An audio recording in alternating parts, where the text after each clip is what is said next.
nossa vida é marcada por uma aprendizagem. Aprendemos a andar, aprendemos a nos alimentar, aprendemos a fazer escolhas. Em meio a tanto sofrimento que vivemos, em meio a tantas perguntas que temos sem respostas, há tantas perdas ao nosso redor, Deus quer que aprendamos a viver contentes. Pode parecer absurdo, pode parecer loucura, mas é num contexto assim que Paulo diz que aprendi a viver. Então nós queremos conversar sobre contentamento, que viver contente é um aprendizado. Deus mesmo quer nos ensinar a identificar um significado nas circunstâncias que vivemos.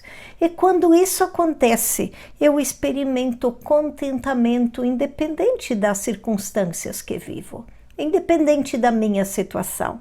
Mas para isso eu preciso de um esforço consciente para me colocar numa posição de aprender. E você? Como você tem lidado? Está em contentamento com as circunstâncias de sua vida?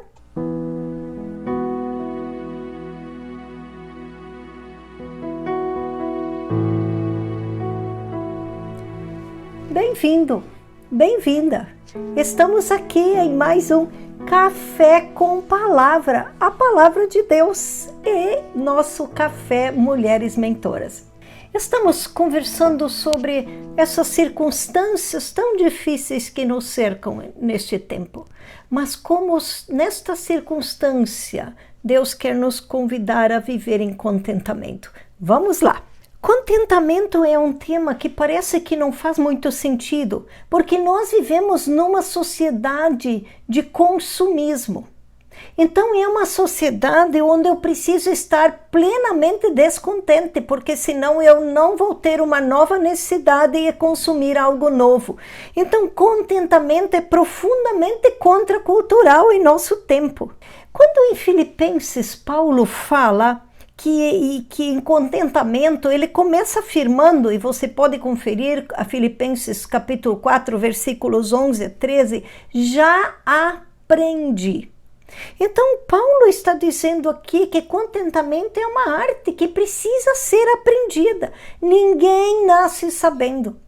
É durante as circunstâncias, é no meio das circunstâncias que Deus nos leva a esse processo de aprendermos o contentamento. Então, primeiro, o contentamento não depende das circunstâncias. Paulo continua afirmando em Filipenses, tanto sei passar falta quanto ter abundância. E ele é claro nisso. Então o contentamento ele não depende das circunstâncias em que nos encontramos. E isso parece algo bem diferente do que temos ouvido muitas vezes, inclusive em mensagens. Nós costumamos pensar que quanto mais nós temos, o que acontece? Mais contentes nós seremos. Eu vou ser contente quando eu tiver isso, quando eu tiver aquilo. Mas não é o que ocorre. Na realidade, as circunstâncias não são o segredo para o contentamento. Contentamento é capaz de eu me deixar descobrir. É a capacidade de eu me descobrir, de eu me deixar motivar em circunstâncias que são adversas e ainda assim ter esperança.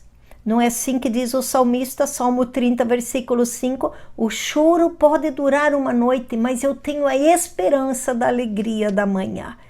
Então, contentamento não depende das circunstâncias. Segundo, contentamento não significa eu ficar acomodado, acomodada.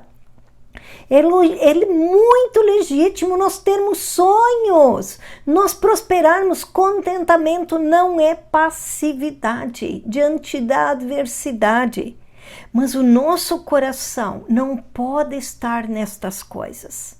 O fato é que se a gente não for feliz com o que nós temos, se não formos felizes com o que nós temos, nós não seremos felizes com o que nós viermos a ter.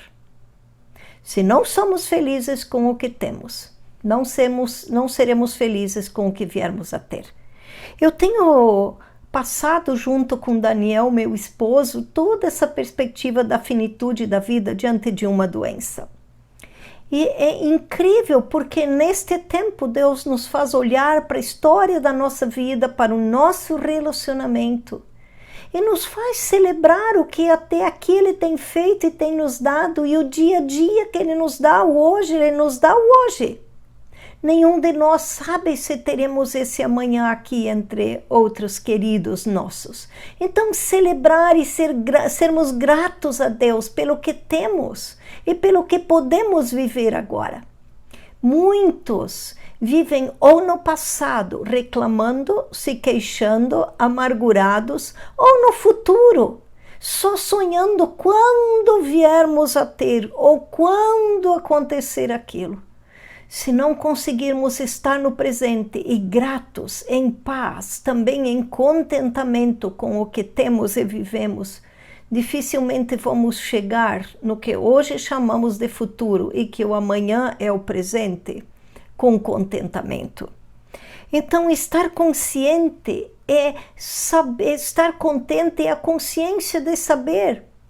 Pode não passar esta dor ou esta circunstância, mas eu posso ter um Deus que está ao meu lado e, como diz Hebreus 13:5, não me deixará nem me desamparará. O contentamento não depende das circunstâncias. O contentamento também, ele não vai depender daquilo que eu tenho, ou o contentamento não significa que eu devo ficar acomodada. Terceiro, o contentamento, Paulo nos deixa claro que o contentamento não está relacionado ao que temos então, mas está relacionado ao que somos. Podemos estar contentes quando estabelecemos uma relação de gratidão com Deus. Não simplesmente pelo que Ele faz para nós, mas pelo que Ele é, esse Deus todo-poderoso, esse Deus de amor, esse Deus acolhedor, Deus misericordioso, Deus que se dá a nós, Deus provedor. Tribulações, dificuldades, aflições, angústias, perdas, dor nunca são bem-vindas. Mas elas vêm, elas nos cercam, elas chegam na nossa vida, elas estão aí, mas elas não podem separar desse Deus que nos ama. Romanos diz que nada pode nos separar do amor de Deus. Então, em meio às angústias, em meio aos sofrimentos, às angústias, às fomes, às injustiças, o apóstolo Paulo afirma que ele pode ser mais que vencedor, pois ele ainda podia crer no amor de Deus. Nada pode me separar do amor de Deus. E esse amor me sustenta nesse processo da adversidade. É Jesus que se torna o centro do acontecimento, mesmo que as ondas sejam altas, mesmo que a tempestade em minha vida seja alta, como foi o exemplo de Pedro. Jesus me toma pela mão e me faz andar por sobre as águas, porque ele se torna o centro e não mais as circunstâncias se tornam o centro. Então eu posso andar em contentamento porque estou firmada nesse Jesus. Ele me toma pela mão e nada me pode tirar da mão de Jesus, porque nada pode separar a mim e a você do amor desse Deus que em Jesus me sustenta e me faz andar sobre as águas. Pode ser que as ondas não baixem, mas Jesus não se intimida, ele se torna o centro e ele tem autoridade para andar comigo por sobre as águas, em meio às ondas. Aleluia! Que linda esta relação! Então, contentamento não está relacionado ao que temos. Contentamento está relacionado em sermos filhas amadas, filhos amados desse Deus que em Jesus nos sustenta e diz: não temas, eu sou contigo, eu te sustento, eu te fortaleço. E é nessa perspectiva que nós precisamos de novo ouvir essa voz do céu dizendo: você é filha do meu amor, você é a alegria da minha vida. Então, também contentamento é resultado de missão. Paulo diz, estou experimentando, disse Paulo, estou experimentando a semelhança de um soldado, de um explorador, de alguém que está a serviço. A pessoa que está numa missão, ela vai passar por privações, ela vai passar por batalhas, ela vai passar por lutas, ela vai pagar um preço. Tem uma frase de Alan Parker que quero compartilhar com vocês que diz: não há nada que possa fazer uma pessoa se sentir tão bem quanto ela saber que está fazendo uma grande e saudável diferença na vida de outras pessoas. Isso nos alimenta a paixão. Quando estamos conectados com Jesus e podemos servir com a paixão que Jesus nos dá por servir, nós também podemos viver em contentamento. Por quê? Porque sabemos que a nossa vida tem um propósito. Isaías 61:1 diz: o Espírito do Senhor me ungiu para. Então, quando eu consigo entender que eu tenho um propósito para a minha vida, eu também posso andar em contentamento. Então, o contentamento não está relacionado ao que possuímos, mas está relacionado ao que damos de nós mesmos, de nós mesmas. Por quê? Porque recebemos muito de Jesus, porque temos um relacionamento íntimo com Ele que nos toma pela mão e caminha conosco. Que Deus abençoe a mim e a você, e que aprendamos nesse tempo a viver em contentamento. Leia novamente Filipenses capítulo 4 e deixe Deus falar com você. Um abraço.